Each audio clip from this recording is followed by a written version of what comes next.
Hello, this is Dr. Dan Guerra coming to you in my video studio, which is identical to my audio studio for Authentic Biochemistry podcast.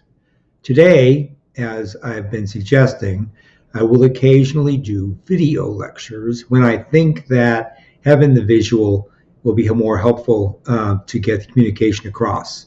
And that's my number one goal, is to give you authentic biochemistry so that you can get it at whatever level you find is most agreeable to you. And sometimes I think it has to do with the visual perception of it. So that's what we're doing today. Now, what I'm going to do today is review basic carbohydrate biochemistry. So if you know all about this already, and you consider yourself a complete master of this subject, you don't need to watch it. But if you think maybe it's possible that you need a refresher course in basic biochemical pathways in carbohydrate metabolism, then you might want to give this a viewing. So that's the entire prolegomena. Let's get right into it. Hide this bar here and turn on the slideshow. All right, so what we're doing here today is carbohydrate metabolism. And again, I'm Dr. Daniel J. Guerra, and this is Authentic Biochemistry. Today is the wonderful 18th of December in the year 2020. So we're really running down to the end of this year. And of course, next week is Christmas.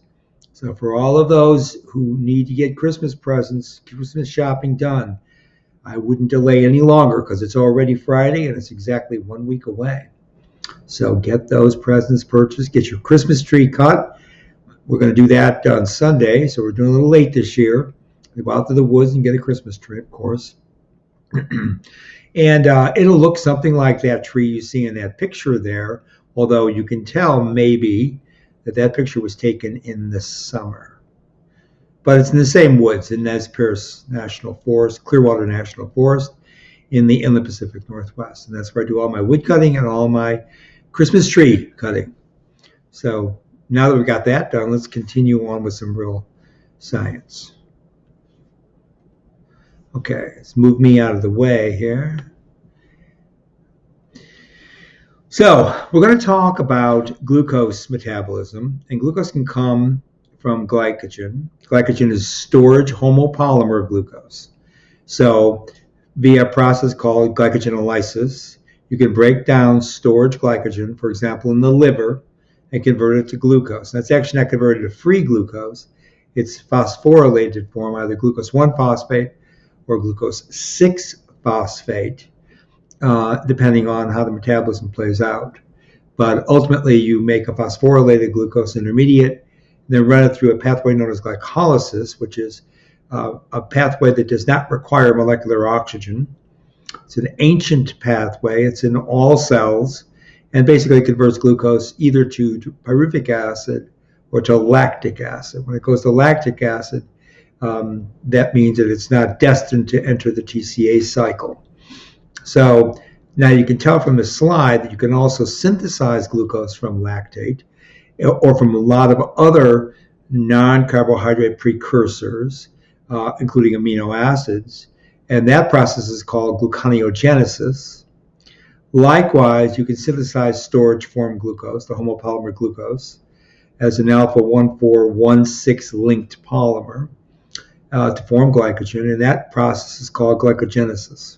Okay, so that's very, very basic stuff. Let's move on. So, as it turns out, different cells, different organ systems in the human body utilize glucose in various ways. So if you think about red blood cells will go through complete aerobic glycolysis and going from glucose to lactate. Now, you will also in red blood cells run the oxidative pentose phosphate shunt, which we'll see in a minute. In the brain, what happens is that glucose is converted all the way to carbon dioxide and water, And besides glucose, the brain can also use as a ready carbon source ketone bodies, such as acetoacetate and beta-hydroxybutyrate. Now look at adipose tissue. Adipose tissue will take up glucose from the bloodstream, convert it to triacylglycerol. Triacylglycerol is a neutral storage form of lipid that you find in the adipose tissue, or also known as depot fat. We'll talk a lot about that as time goes on. But glucose can be converted to glycerol, and glucose can also be converted, of course, directly to fatty acids. Combining fatty acids with glycerol, 3 of those with 1 glycerol, will make triacylglycerol. They're not called triglycerides. That's a wrong term. Whenever you hear that, you know that whoever's saying it to you has not taken biochemistry from a lipid biochemist, such as myself. We would never call anything a triglyceride, because that sounds like there are 3 glycerol molecules. And that's not the case. It's 1 glycerol, 3 hydroxyl groups, right? Because 3 carbon sugar alcohol, and each one of those OH groups can be esterified to oxygen esters to a fatty acid, to the carbonyl of the fatty acid. And that would give you then triacylglycerol. It's the only thing that you should remember from that particular discussion. Now, look at the liver. Liver is far more complex. So you can indeed convert glucose to lactic acid, and lactic acid can be converted to pyruvate. Lactic acid can come from the bloodstream, okay? So pyruvic acid then can be used to make glucose, and glucose can make glycogen. That would be the process of gluconeogenesis, right? Likewise, amino acids can be converted to pyruvate via transamination reactions. And ultimately, pyruvic acid again, can be used to make glucose and then store glycogen in the liver. Now, you can also take in triacylglycerol directly into the liver from digestion through the partially through the small intestine, and loading up with the lipoprotein known as chylomicron can be transported to the liver, and that triacylglycerol can be broken down to fatty acids, and the fatty acids can be broken down to acetyl-CoA. That would be a process known as beta oxidation. And the acetyl-CoA can be converted to ketone bodies. And I already told you those are acetoacetate and beta-hydroxybutyrate. Notice that fatty acids are not converted to glucose. They're not converted to glucose, not in mammals and not in any monogastric animal. Now, in some polygastric animals, there is some conversion in one of the stomachs of polygastric animals, but that's not the animal system that's doing it. That's the bacteria in that gut system. But that's actually a very low amount of gluconeogenesis coming from that particular process.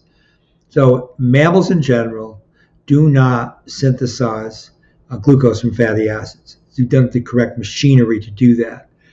We don't have isocitrate lyase and malate synthase. And that's part of the glyoxylate cycle. And the glyoxylate cycle would allow you to convert fatty acid to glucose, but we don't do that. So we store depot fat rather than excess glycogen. So more on all that later. Notice that the muscle tissue can convert glucose to pyruvic acid and to lactate.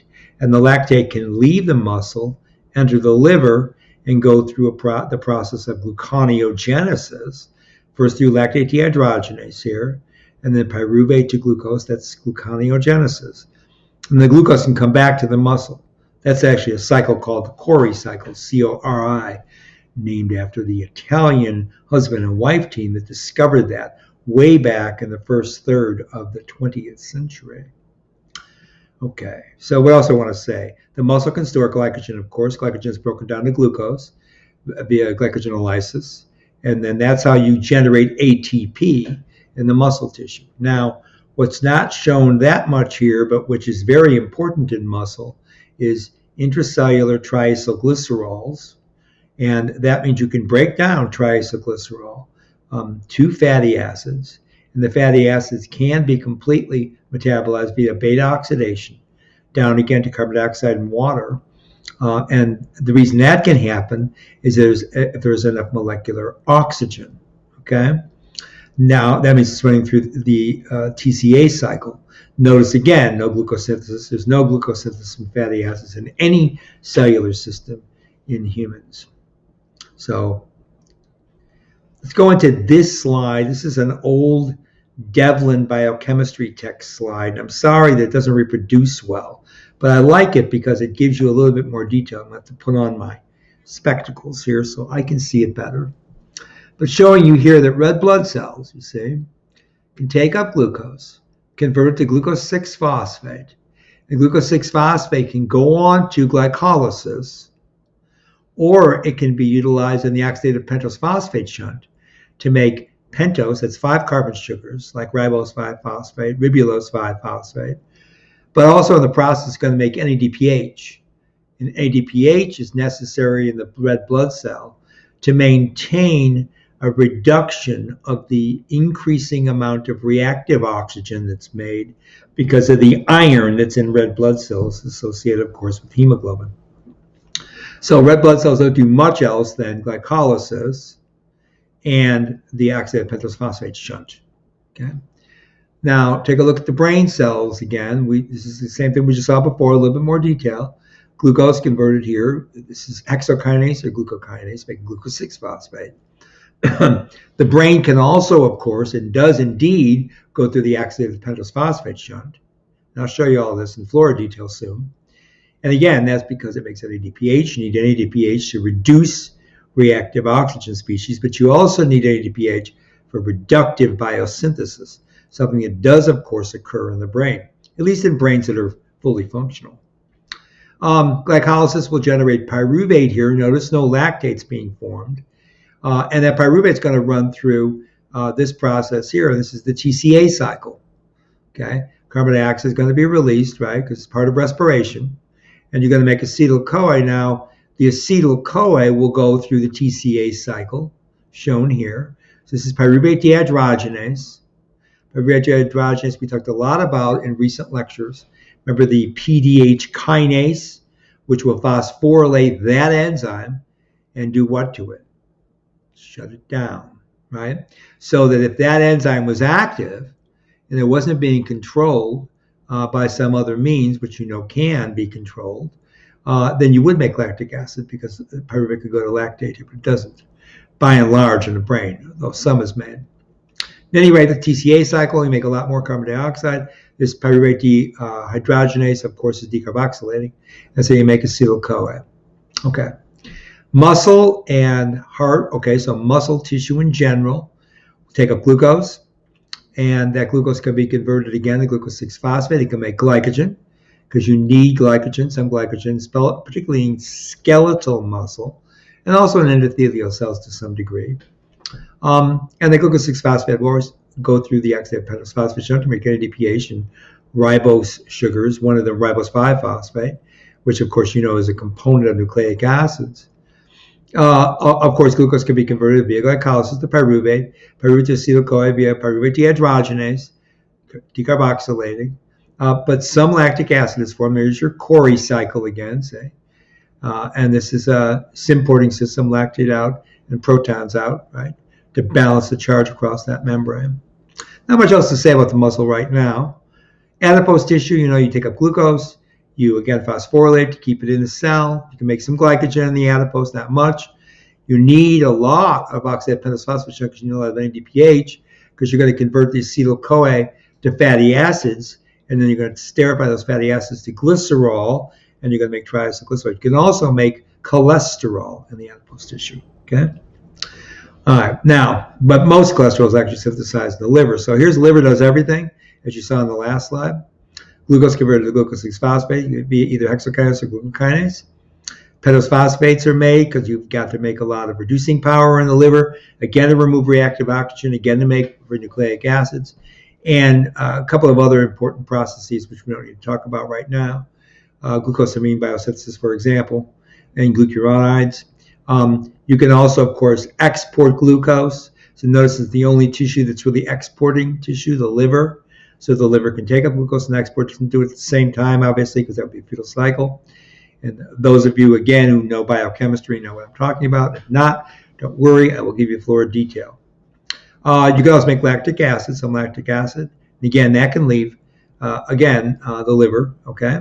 You can store a lot of glycogen in the liver. In fact, by mass, the liver stores more glycogen than any other system in the body. But because there's more skeletal muscle, there's more total glycogen when you combine all the glycogen in muscle.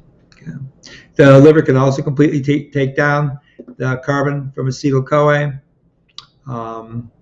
and make run through the Tca cycle for ATP synthesis. Tca cycle basically is for ATP synthesis because it makes NADH and FADH2 as well as some GTP.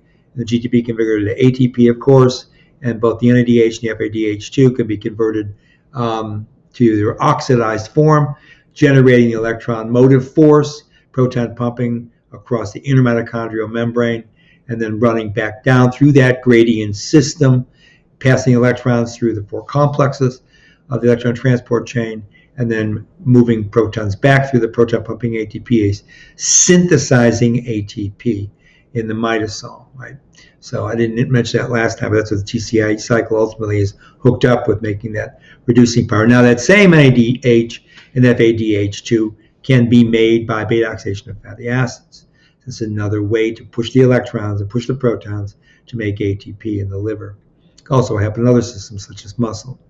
All right. And notice also the liver will transport lipids. In fact, liver takes in chylomicrons, but it releases very low density lipoprotein, which matures to low density lipoprotein and intermediate density lipoprotein, and ultimately the apolipoproteins to manufacture HDL, high density lipoprotein, which then traffics lipids, phospholipids, triacylglycerol, cholesterol, and cholesterol esters to the periphery and different portions of the body, including back to the adipose tissue. Okay. So that's why I like this Devlin slide. It's black and white. I should actually remake this whole diagram. I have some slides I've remade some of these sections on, but I didn't use them for this particular lecture. So that gets us as far as like basic, very common utilization of carbohydrate in the human body and the various tissues that are exemplary for what happens to that glucose. Now, let's talk a little bit about ATP. There's something called the Adenolate Ratio, and that relates to an enzyme called Adenolate Kinase, which is shown right here. Adenolate Kinase will take 1 mole of AMP, 1 mole of ATP, and make 2 moles of ADP. That's adenosine diphosphate, adenosine triphosphate, adenosine monophosphate. Of course, notice that at rest, the muscle, skeletal muscle, will be at about 1 millimolar ADP. But at work, you'll lose about a quarter of that, okay? Or, excuse me, you'll increase the amount of ATP. You'll lose the ATP.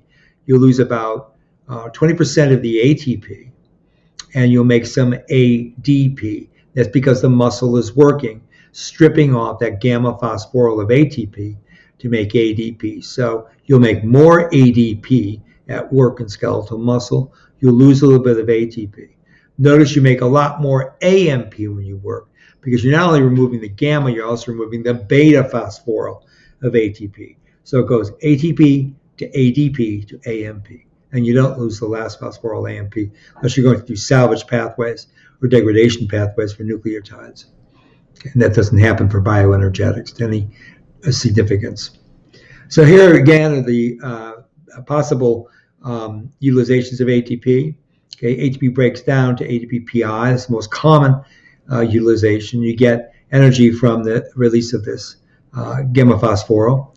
ATP can also be used to synthesize AMP and PPI, which PPI goes on to make 2PI via hydrolysis. And this will give you a little bit more energy all in one shot, as you can see. This drives reactions, particularly in really important biosynthetic reactions. For example, I think about a purine pyrimidine biosynthesis. ATP and AMP, as we just told you, really important rheostat here, which is really reversible just based on substrate product concentrations. ATP plus AMP will make 2 ATPs. And we already talked about that. Now, here's a really important ratio that was first talked about in probably in the late 1950s, and then a lot in the 1960s and even into the 70s and early 80s. Energy charge is what I'm talking about here. Energy charge is a ratio of ATP, molar concentration, plus half the molar concentration of ADP divided by the combination of all the ATP, all the ADP, and all the AMP. So they're all added together in the denominator. Now, why is it half ADP? Because you're only talking about taking off that one phosphoryl, right? So it's half the power, half the bioenergetics, because once you have ADP, you can only go to ATP. You see how that works? That's why it's not ATP plus ADP, but only half of ADP, because you can only go to AMP. Hope you get that. All right, so let's go on here. All right, so this gives you a little bit more detail. Finally, starting to put in structures for glycolysis. So there's the glucose, and it's hexose form. It's ring structure form. You see it's a heterocycle with oxygen in part of the ring structure. But it's six-sided, so we call that a hexose sugar. And where the hydroxyls are relative to these carbon atoms is how you get glucose from other possible forms of hexose sugars. And if we go into complete carbohydrate biochemistry, which I'm not going to do today, but I will sometime, I'll show you all the possible ways to make a 6-carbon sugar with different orientation of the hydroxyls and the hydrogens, giving you the different sugars that you probably heard about and that you actually find in foodstuffs. At any rate, this is configuration, which again, I'll go through the complete description of isomers and anomers for carbohydrates in another lecture, but that's called alpha D glucose. Okay, alpha D glucose in the process of glycolysis, which again is in the ultimate, for example, when there is no molecular oxygen and there's no utilization of pyruvate through the Tca cycle, will be lactate fermentation, lactic acid fermentation, and you'll make lactic acid shown there. You can see that the lactate is 3 carbons and glucose is 6. So yeah, you're going to make 2 lactate per molecule of alpha D glucose. And in the process, glycolysis gives you kind of a measly 2 net ATP, which is not very much, because if you combust glucose via the complete Tca cycle all the way through electron transport and oxidative phosphorylation, you'll get between 36 and 38 ATP. So there's a lot more energy if you go through the aerobic mode. But again, this is aerobic metabolism. Glycolysis is anaerobic metabolism. So because there's not molecular oxygen there as an electron acceptor to be driven all the way to the reduction to water, which is what occurs in the electron transport chain, OXPHOS, oxidative phosphorylation, or respiration in the mitochondrion, then you get only 2 net ATP.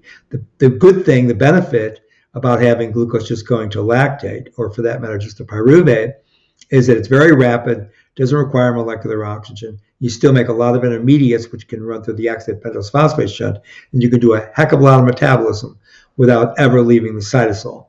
Okay. So there's more to it than that, but that's a very basic fundamentals. I'm trying to give you a very basic fundamental lecture here this morning. All right, so glucose via glycolysis makes 2-pyruvate, 2-pyruvate, 2-lactate. This is interchangeable with lactate dehydrogenase.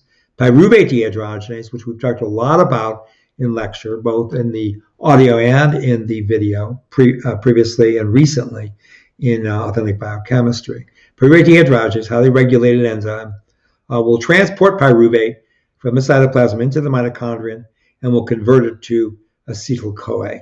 Okay? Acetyl-CoA will run through the tricarboxylic acid cycle, be completely oxidized. That acid will completely oxidize ultimately, not in itself, but via OAA, to 4 moles of carbon dioxide. This is respiration. This is when you make CO2. This is oxygen requiring. The pyruvate dehydrogenase, the Tca cycle, all those dehydrogenases it's going to be necessary to have oxygen to be able to reoxidize the NADH and FADH2. Those are going to be coming from PDH and all those dehydrogenases that are in the TCA cycle. Isocitrate dehydrogenase, alpha-ketoglutarate dehydrogenase, succinate dehydrogenase, and malate dehydrogenase are those DH/ASEs that are in the TCA cycle. Okay, no oxygen here, completely anaerobic.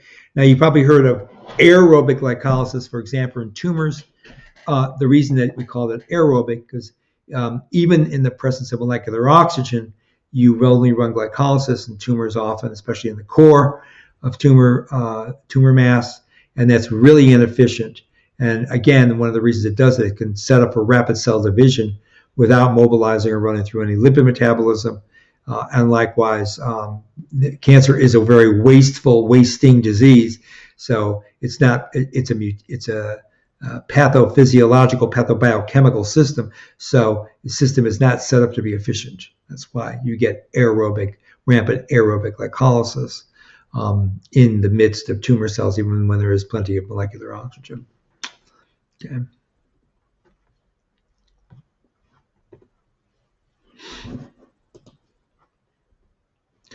So there is showing you basically the same overlay with muscle tissue. There's the mitochondria now, showing you that you can run pyruvate through the TCA cycle. That's all going to be happening again inside the mitosol, the mitochondrion. ATP is going to be synthesized and used for contraction of muscle. Right? So you get some ATP from glycolysis, and you get the bulk of the ATP with the complete oxidation of pyruvate in the TCA cycle.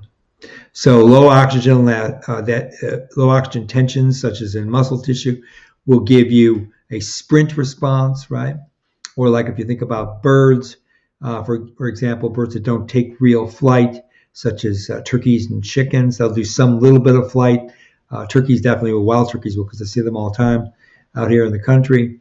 But they can't have sustained flight like, say, a goose.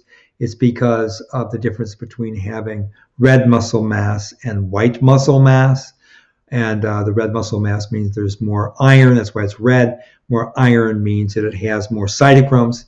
And cytochromes, of course, are the proteins you find in mitochondria.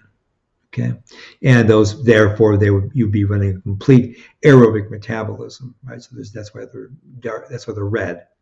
Okay, because of red muscle fibers. All right, so let's move on from there. So normal would be a slow run, but that would also be allowed for long distance, right? So again, glucose converted to first fructose 1,6-bisphosphate.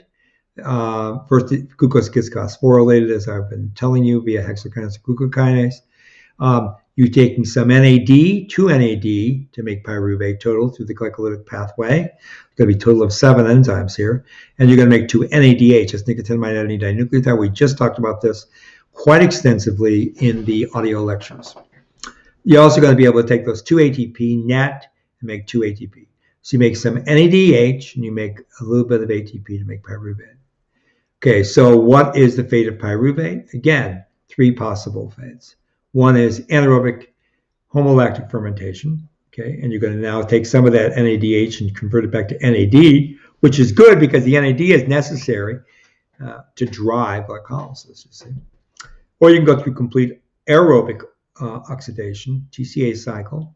You're going to take a lot more NAD and a lot more, and now you're going to use molecular oxygen via the process of oxidative phosphorylation in the mitochondria. You're going to make NAD, carbon dioxide, and water from 1 molecule of glucose. Then there's anaerobic alcoholic fermentation, which happens very rarely in animal systems. It can occur, of course, but this is how ethanol is made, using yeast, for example, to do the fermentation process. Anaerobic alcoholic fermentation will then take more NADH, it'll be oxidized, and you will convert all that acetate to ethanol and the loss of some carbon dioxide. Okay. Ethanolic fermentation, rare in humans' biological systems. Anaerobic homolactic fermentation, very common in muscle tissue, particularly when oxygen tensions drop. And the most available, the most free energy derived from the oxidation of glucose comes from the complete aerobic oxidation, bringing it all the way down to carbon dioxide and water. And for that, you need mitochondria, which is going to house the Tca cycle, the electron transport chain, and oxidative phosphorylation. So you can break up glycolysis into various stages. When I teach it in graduate school, I don't normally talk about stages. We normally blow through this pretty quickly, but I'm just letting you see that this can be broken down. It's easier perhaps to study. First stage is going from glucose to fructose 1,6-bisphosphate. Now notice 2 ATPs are necessary to drive the initial utilization of glucose. So that because you're using 2 ATP, you might say, well, how do I gain 2 ATP from glycolysis? Well, it's because you're going to be going from a 6-carbon sugar to a 3-carbon carboxylic acid. So you're going to have 2. So you use 2 ATP, but you're going to generate a total of 4 ATP. But since you lost 2, the net is 2 ATP per round of anaerobic glycolysis, UC. We're very careful about keeping our numbers in biochemistry because you have to really know what the process entails, right? All right, so here it is again in multiple stages, glycolysis that is. Okay, so back on with the spectacles. Again, this is another Devlin textbook slide, but it's very good because I like to show structures. Glucose is converted to glucose 6-phosphate. Notice that that enzyme requires ATP, and you're phosphorylating sugar here on this carbon, making glucose 6-phosphate. Right? Then there's an enzyme called phosphoglucoside. It's going to take this hexose sugar and convert it into a pentose sugar. Right? This is going to be a ketose to an aldose. That's another thing that happens. Excuse me, an aldose to a ketose. So fructose 6-phosphate is a keto sugar. Glucose 6-phosphate is an aldose or aldol. Okay, I'll show you those structures later. So from fructose 6-phosphate, then this keto sugar, you're going to phosphorylate it one more time. You already had the phosphate on the 6th position. Now you're going to put a phosphate from another mole. There's your second mole of ATP to make fructose 1,6-bisphosphate. So you've got a phosphate on the 1 carbon and on the 6 carbon on this 5-membered ring structure. That's why this is a pentose ring structure, right? All right. Now, the next stage is going to be taking this fructose 1,6-bisphosphate, which you can see here in the ring structure or actually in the open linear form of it. That's how we would draw it. And we draw it like that so that we can show you better how the reaction occurs when we do reaction mechanisms, which we'll do for you. This enzyme is called aldolase, or specifically fructose bisphosphate aldolase. It's going to take now the 6-carbon keto sugars. Here's your keto function there, which is necessary for aldolase to work, actually. When we look at the mechanism, I'll show you that. Fructose 1,6-bisphosphate is going to be converted to 2 high-energy sugar products, dihydroxyacetone phosphate. Okay, see, it's an acetone. It's got the ketone function. And it's going to make the aldehyde here, glyceraldehyde 3-phosphate. There's your aldehyde function group. It's going to get an aldehyde and a ketone out of this fructose 6-phosphate. Okay, so then these 2 products, DAP, I call it, DHAP, and GAP, glyceraldehyde 3-phosphate, can be interconverted via an enzyme called triphosphate isomerase, which converts the ketone to the aldol or the aldol to the ketone. Okay, and the reason that they are fairly reversible like this, it depends on whether or not dihydroxyacetone phosphate gets used, and this actually will be used to make lipids. Okay, this will be the backbone ultimately of making lipids. This glyceraldehyde 3-phosphate, as we're showing here, is now in stage 3. Now look what happens to it. Glyceraldehyde 3-phosphate goes to the next really important enzyme in the pathway. That's glyceraldehyde 3-phosphate dehydrogenase. Notice this is where you make your first NADH. Okay, so you're going to take the oxidized form NAD and you're going to make the reduced form NADH. So it's taking the aldehyde and making what? What is this? It's a carboxylic acid. See, take the aldo and you turn it into a carboxylic acid. This structure here, more oxidation. That's why glycolysis is oxidation. Okay, so you make. Also, you have phosphorylated this sugar because this glyceraldehyde 3-phosphate dehydrogenase is also going to allow ATP to be phosphate to be added. This is showing you free PI being added to this carbon backbone, now making 1,3-bis phosphoglyceric acid. So it's an acid, right? Carboxylic acid from the aldol. Okay. The next reaction, you're going to make your first mole of ATP because you've made now this high energy bisphosphorylated sugar. So this reaction mechanism is actually very cool. These two are both really cool, and you'll see them in detail, don't worry. But this is called phosphoglycerate kinase, and the kinase is going to take ADP plus one of these phosphates and convert it to ATP. And you're going to be left behind now. This phosphate on the carbonyl is the one that's used to make ATP. And now you're going to make three phosphoglyceric acid. You haven't changed the oxidation state here, right? You've only removed that phosphate anhydride to make ATP. Next reaction is a mutase. So you're moving around this phosphate. That's what mutases do. And then putting the phosphate on this second carbon. And that's necessary to be able to remove water from this 2-phosphoglycerate, 2-PGA. You remove water through an enzyme called enolase, and you make phosphoenol pyruvate. No, it's got an ene in there, and it's still a carboxylic acid, as you can see, but because it has this ene function, this double bond function, it's a high energy phosphoryl group transfer molecule, and PEP, as it's called, perfect name for it, phosphoenol pyruvate, has enough energy to actually drive ATP synthesis. That's your second ATP synthesis in anaerobic glycolysis. This is the enzyme called pyruvate kinase. Now you've made pyruvic acid, still at the oxidation state of carboxylic acid. You see there? Now what you can do is run through LDH, lactate dehydrogenase, and that's going to take the NADH you made back here in the glyceraldehyde 3-phosphate dehydrogenase reaction, and now resynthesize NAD so that you can continue to drive glycolysis. This NAD can be picked up by dehydrogenase to run through these stages. See, and it's all happening in the cytoplasm. That's important because nucleotides, like nicotinamide adenine dinucleotide, do not move across membranes. There can be a way to remove or move around the reducing power of NADH. And I'll show you how that's done. Glycerol phosphate shuttle is one of the ways of doing that, of course. And the malate aspartate shuttle is the other. And I'll show you all that later. But I just want you to keep in mind that NADH then does not freely move across membranes. Neither does ATP without having some kind of shuttling mechanism. Okay? Or with the case of NADH, because it's a nucleotide, actually you have to have not really movement of the NAD, but just the reducing power of it. So then you're down to lactate. This is all lactic acid fermentation, which could be the end product glycolysis, and that's where it could end, for example, in skeletal muscle when you're starting to lose molecular oxygen tensions because you're doing a lot of contracting, and the oxygen tensions drop, and that's why the muscle becomes fatigued because you make lactic acid. Lactic acid leaves the skeletal muscle, goes to the liver. Cori cycle, remember. Lactic acid is reconverted to pyruvate, and then pyruvate to glucose, and that's gluconeogenesis. And then that glucose can leave the liver and come back to the muscle, right, through bulk glucose transport in the blood. Okay.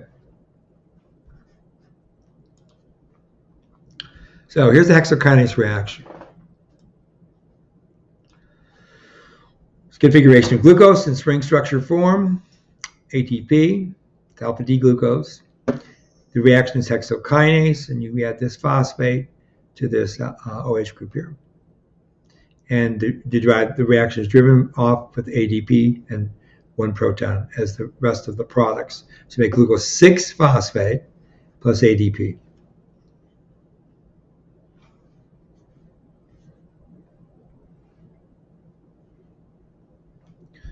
Okay, so understand that the substrate for this reaction, there's two of them, right? There's glucose and there's ATP, but the substrate ATP actually exists just as ATP, but as magnesium ATP. So to shield these two electronegative oxygen atoms, magnesium has to be in a high enough abundance to be able to make this basically neutral bridge here between these two negatively charged oxygen atoms, so that you make magnesium ATP. That's the real substrate for the reaction. Then you'll be able to carry out this attack on this phosphoryl group here with this oxygen with its unpaired electrons. This is coming from the OH group, from the glucose molecule. The enzyme is carrying out the pulling apart of these molecules to be able to facilitate this group transfer of this phosphate. So again, you get the oxygen attacking this phosphate center here, and then that's how you're able to drive the reaction, right? Because it's going to pick up this phosphate. The electrons from this bond are going to move over on that oxygen atom. So very first set of sequences of reactions for glycolysis are now finished. Let's go back up and look at the pathway again in a larger detail. So you've got glucose making glucose 6-phosphate, the isomerase to fructose 6-phosphate, and then the phosphofructokinase, PFK1 that actually is, making fructose 1,6-bisphosphate. Then the aldolase reaction. And then you're going to have this next 4 reactions, which is this GAP dehydrogenase with PI and NAD making NADH, high energy intermediate 1,3-bis PGA, enough to drive ATP synthesis, substrate level ATP synthesis with phosphoglycerate kinase. Now you've got 3 PGAs, still it's carboxylic acid.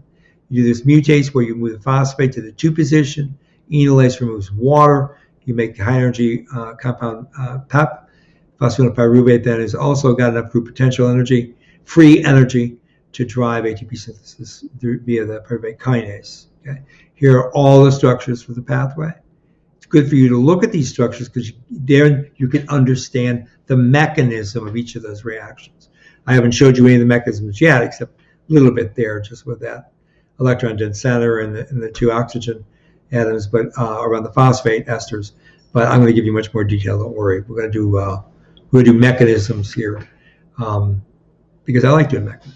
That's another component of biochemistry. We do mechanism, enzymatic mechanism, so that you understand exactly and precisely why each of these intermediates have the appropriate molecular structure and configuration to be good substrates to generate the products to drive the reaction potential down this pathway to end up with either pyruvate or lactate. Right? So it's not a mystery how this happens. It all has to do with free energy change. And again, we know all the enzymatic reactions, we know all the particular steps, and so from that we can derive equations to explain why glycolysis functions from glucose to pyruvate or to lactate, right? Given the appropriate stoichiometric concentrations and ratios of all the intermediates in the pathway, and of course the highly abundant necessary need of NAD and ADP to drive this pathway. Okay. So again, this is taken from this other textbook, this textbook here. I can't remember who does this one anymore, but it comes from basically there's 2 different kinds of biochemistry textbooks. There are the ones that are much more physiological and much more sophisticated for graduate school, which do a lot of chemistry. And the best one for that is the one published by VOET and VOET, Vote and Vote. It's a husband and wife team, and they've been publishing a really good biochemistry textbook for decades. A Leninger is also a pretty good biochem textbook, but some of the other lesser used ones will give you this very sort of I won't say watered down, but there's not much physiology in a lot of the biochemistry textbooks that are used in chemistry departments when they teach it. I've always taught biochemistry either in biology departments or in biochemistry departments. And because of that, we tend to, of course, discuss biochemistry.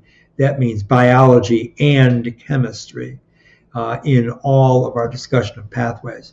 If you took biochemistry from a chemist, they're not going to have a good handle really on biochemistry at all, because chemists don't think about cells very often. Right? Some do, some can, but usually if you're trained by a biochemist who starts off as a physiologist, for example, like I was, because physiology and biochemistry go hand in hand. One supports the other, biochemistry being the basic foundation to physiology and also to genetics.